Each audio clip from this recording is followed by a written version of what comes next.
from too often, tends to be a little heady compared to some of the other passages from, say, the Gospels. And this one is a little bit that way, but it's got good stuff to say. So I share with you a passage from Hebrews 11, sorted verses in that chapter. Now faith is the assurance of things hoped for, the conviction of things not seen. Indeed, by faith our ancestors received approval.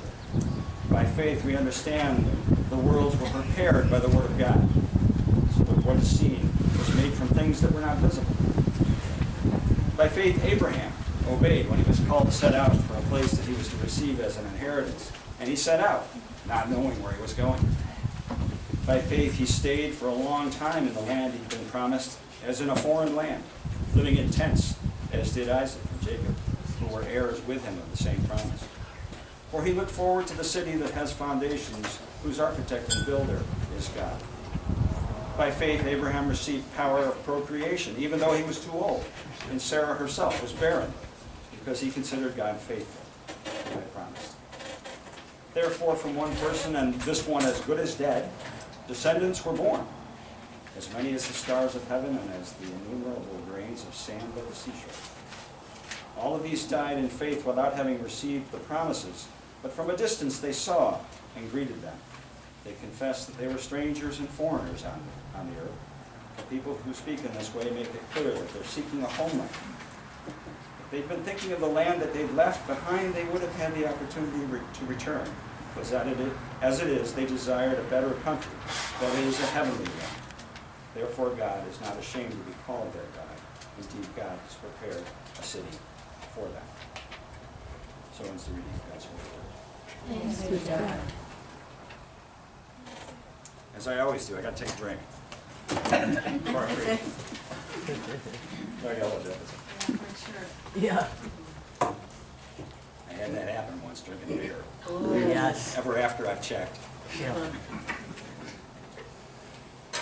Well, if you think having worship at the Methodist Church down the road here is going back to our roots, then having worship outside is really going back to our roots. Back to our old roots. Way back to the very earliest church. And all they had was probably maybe a tent and a teacher. No indoor plumbing. No outdoor plumbing.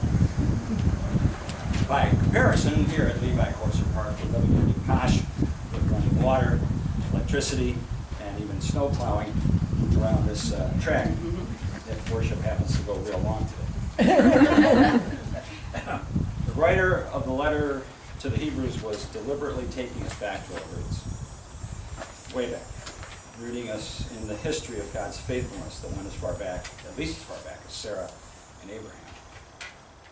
And it was a message badly needed at a time when things had gotten tough, and the church sorely needed a pep talk. In that era of first century Israel, they weren't just dealing with an aging congregation. They were dealing with a persecuted congregation. They weren't cutting their budget, people were cutting their throats, or worse. And that's a little hard for us maybe to fathom these days, when it seems like about the worst that happens to us is maybe a hot rod doing donuts in the parking lot. But danger was real for them. Times were rough. And even some of the more stalwart believers were tempted to call the whole thing off. And either abandon the Christian faith altogether, or fall back to Judaism, something which was known and in one sense less complicated. Because this whole Christian experiment had gotten really complicated. There was this guy Jesus who was alive, then he was dead, and then he was alive again, and then gone, and still not back yet. And maybe we're used to that after 2,000 years. We've been dealing with the tardiness of Jesus for a long time. But in those early years, it was a real problem. People were starting to look at their watches. So as I say, the church in that era needed a pep talk, some reassurance, a word of encouragement and hope. But I think we do too. because the journey of faith can be hard. We may not have Caesar bearing down upon us, but other things weigh heavily these days. It's not always easy to remain faithful in a world enamored of power, a world racked with too much violence too recently, and often a world that's callous toward the weak or the different or the other. It's also not easy to remain faithful when we're sick or depressed or anxious or all three. So many of us in those circumstances hunger for the assurance of things hoped for and the conviction of things not seen. So it helps sometimes, I think, to recall some of those shining moments, moments of miracle when God, in one way or the other, came through and love prevailed. Like Sarah and Abraham, elderly and barren, and yet blowing away all the obstetrical record books and having a baby and setting into motion a cascade of family that came to inhabit the promised land. This is what a single birth can do. So the next time you're at Thompson Hospital and you hear Brahms' lullaby come over the intercom, signaling a new baby, think about that. Think about the potential that exists in one little swaddling cloth of a child. What, of course, made Sarah and Abraham extra special is that they gave birth not just to a baby, but to a literal movement. They stepped out into faith, in faith, to take the risk of leaving the known for the sake of the unknown. And because they took the risk, arguably, we exist. And so we salute their courage. But that's not a new idea for us to salute the courage of pioneers. We're always affirming the pioneers in our story. The ones who discovered this land, the ones who settled in this region, the ones who built the institutions of the churches, the schools, the businesses, and culture. Even right here, in little Levi Corser Park, we can celebrate the foresight of folks who created this park. I don't honestly know the history of this park, maybe some of you. But I do know this, that this is one beautiful, fertile, enticing piece of land that could have very easily been put to different use. Just think of Lakeshore Drive. It's a good bet that somewhere along the line, somebody ruffled some feathers to make this happen. Pushed the envelope, maybe upset an apple cart or two, in an effort to realize the dream of this place. A dream that was bigger than what was current, what was comfortable, and what was convenient. Perhaps somebody even dug in their heels. Dug in their heels into their deep roots that affirmed that this land, this place, is precious and intended to be enjoyed by all. It was a dream larger than any one self. And I don't know about you, but I feel glad that somebody did that and dug in their heels. Folks like that, like Sarah and Abraham, are trailblazers. And I appreciate the intrepid souls who've gone before all of us, cutting trail, leading the way. Years ago, another hiking story in the Adirondacks, and actually Tom's got a much better story than I do, but I'll tell you mine. We were hiking through the High Peaks area and came upon a real nice lean-to, the real substantial ones made out of logs, just when the rain was letting down, pouring. And tacked to the log, it was the side log of the lean-to, was a note that said, black bear sighted nearby. Take precautions. So we hung up our food in a tree somewhere down the way, and along with it hung up any prayer of sleeping, and kind of lasted out the night, but in protection. But the fact is, somebody had given us a heads up, had given us a warning to let us know.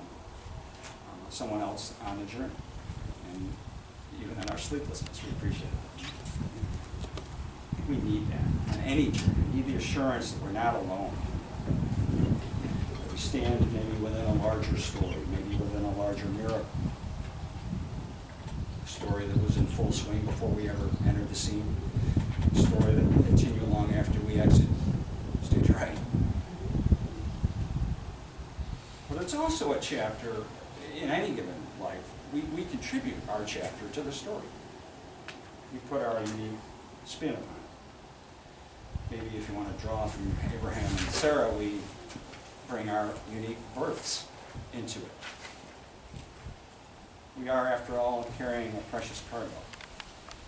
And we do so with the often invisible presence of God right nearby. I know a lot of people presence who gets with God. I travel up this road through Bristol Center almost daily. And I watch my speed as I do. Now bear in mind, I wrote this sermon a week ago. Not this morning. But I watch my speed because of an invisible presence that's often here. Because in Bristol Center, it's easy to be convicted by things not seen. Like an Ontario County Sheriff's deputy parked behind Guy Rogers' barn. I wrote that a week ago. And we come down the road this morning and there's a guy parked right next to Guy Rogers' barn. Thinking, whoa, it's getting a little weird.